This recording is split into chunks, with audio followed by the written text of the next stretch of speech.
Hello! Raise your glasses, but not too high. I'm Dr. Gil. On this episode of our Erectile Dysfunction Party series, we are delving into the effects of alcohol on your manhood. Tune in as we uncork the truth about how that drink in your hand might be dampening your performance between the sheets, and some pro tips on how to reduce alcohol's effect on your mojo. It's time to sip wisely and keep the party going strong. All right, folks, gather around. It's time to address the burning question that has left countless men scratching their heads in other regions. Does alcohol have the audacity to mess with your mojo?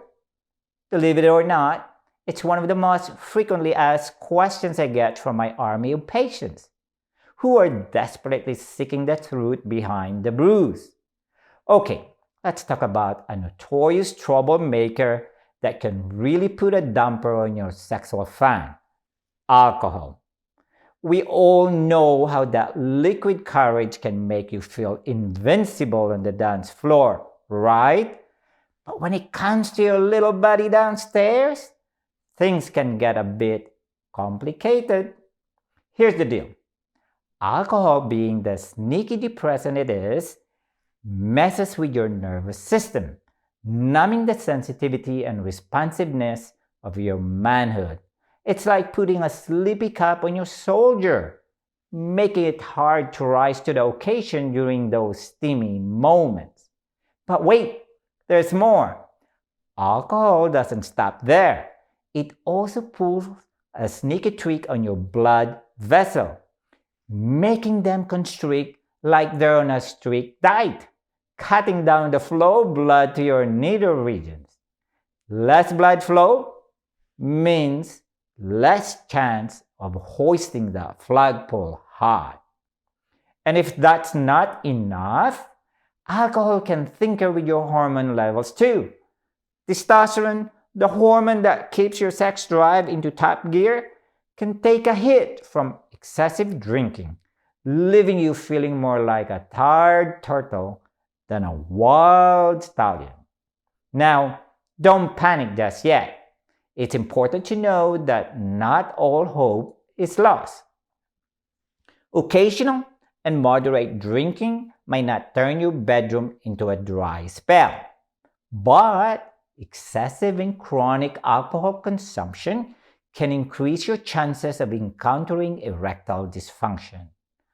So, if you find yourself dealing with ED related to alcohol, and for my fellow party goer who wants to keep the good times rolling without sacrificing their sexual prowess, here are 4 simple steps to raise your glass responsibly and keep the party going strong. Number 1, moderate your alcohol intake. Instead of downing shots like a college freshman on a Friday night, opt for moderation. Limit your alcohol consumption to a few drinks per week.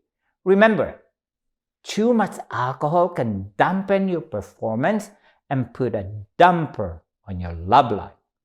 Number 2, hydrate like a champ.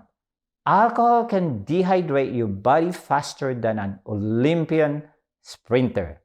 So, make sure to drink plenty of water alongside your adult beverages. Stay hydrated, my friend, and keep those bodily fluids flowing smoothly. Number 3, pace yourself. Don't race yourself. When it comes to alcohol, slow and steady wins the race. Avoid binge drinking and give your body time to process the booze. Trust me, your bedroom adventure will thank you for it. Number 4, consider alternative beverages. Not in the mood for alcohol? No problemo. Explore the world of mocktails, fancy juices, or even a refreshing sparkling water with a twist of lime. You can still enjoy a tasty beverages without the alcohol-induced side effects. Remember, It's all about finding that perfect balance between the party and pleasure. To summarize, alcohol, that mischievous troublemaker, can wreak havoc on your manhood. But there are several things you can do to reduce the effect of alcohol on ED. So, gentlemen, if you are ready to bring back the glory days of your manhood and have a rock-solid erection, then don't let alcohol snatch away your mojo. Let's raise our glasses responsibly and toast to a love life that's bursting with vitality and fulfillment. Remember, moderation is key. In our next episode of Erectile Dysfunction Party Series, we are going to uncover the effects of obesity and erectile dysfunction and what you can do to keep your soldiers standing tall. You don't want to miss that one. Thank you for listening. I'm Dr. Gil, and I'm here to help you thrive and overcome your health obstacles.